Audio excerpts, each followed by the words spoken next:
Y'all, it seems like every time I turn around, there is something popping off in Fort Hood.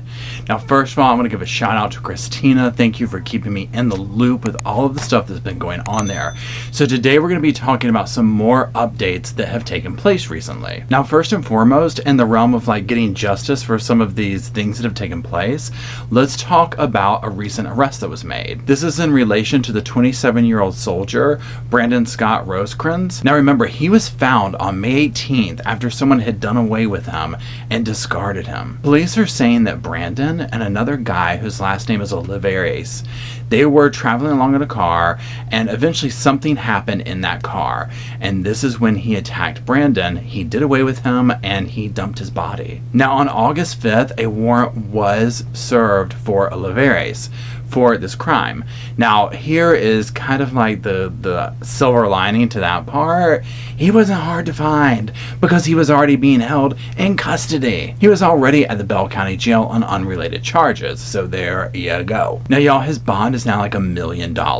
So he's being held on the Big M charge, possession of a firearm by a felon, and then what is known as a blue warrant. Now, basically all a blue warrant is, and this is in regards to Texas, is like if you're on probation and you do some kind of violation, they call this like a blue warrant. Basically, it's like, you ain't getting no bond. So even if he did cough up the $1 million, he ain't going nowhere. So let's talk about some more stuff that's being done at actual Fort Hood. Now remember that an independent review is going to be taking place there. It's going to be conducted by an independent panel of congressional representatives. Basically, they're trying to figure out what the climate is as far as the command goes there. And now this is supposed to begin at like the end of August, somewhere around there. And so essentially they're wanting to see, look, what's the vibe out there? Because a lot of bad stuff's going on. You know, if people feel in danger, if people feel like they're being exploited, things of this nature, you know, what's the command like? Can they actually report these things? What's interesting is this puts a wrinkle in one man's plans. Major General Scott Efflandt is a deputy commander of corps at Fort Hood. Now he was supposed to be moving to his next assignment at Fort Bliss, and y'all,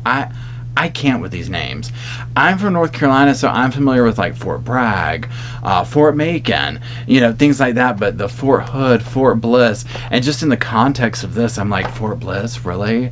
You know, coming from like the murder capital of bases, apparently.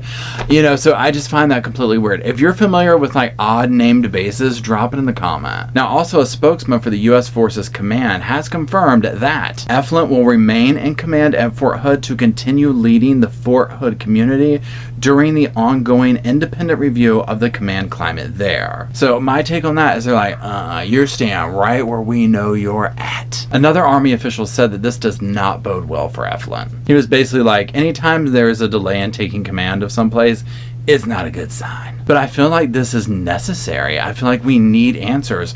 Everyone that I've been talking to in the comments on email, they're all saying the same thing. This kind of stuff comes from the top down.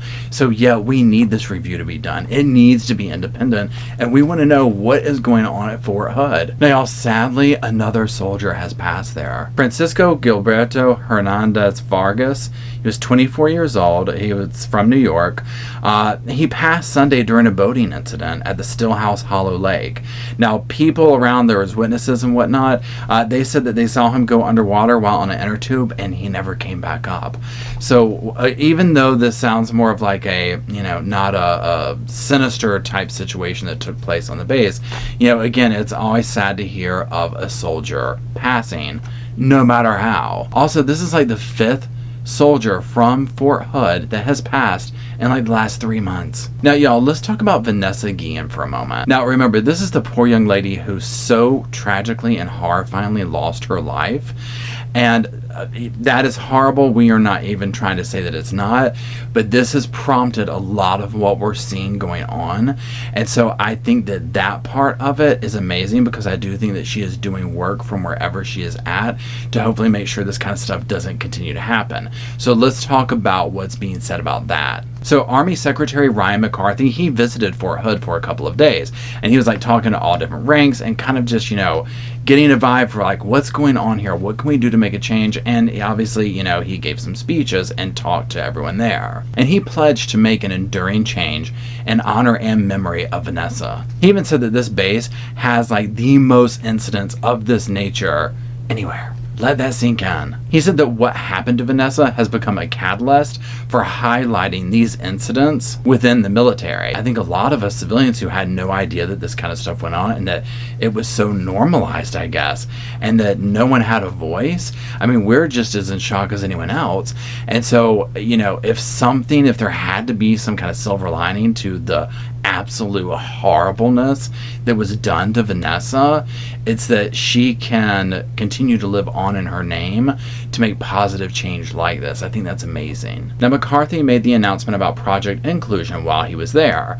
Now, this is going to be an initiative that addresses things such as, you know, harassment, suicide, discrimination, things of this nature. And he said, you know what, Vanessa was our teammate. We don't want to let her down, and we don't want to let her family down. If y'all want to see some of my commentary on this case or ones like it, just click the videos over here. I appreciate you watching, and I'll talk to you later.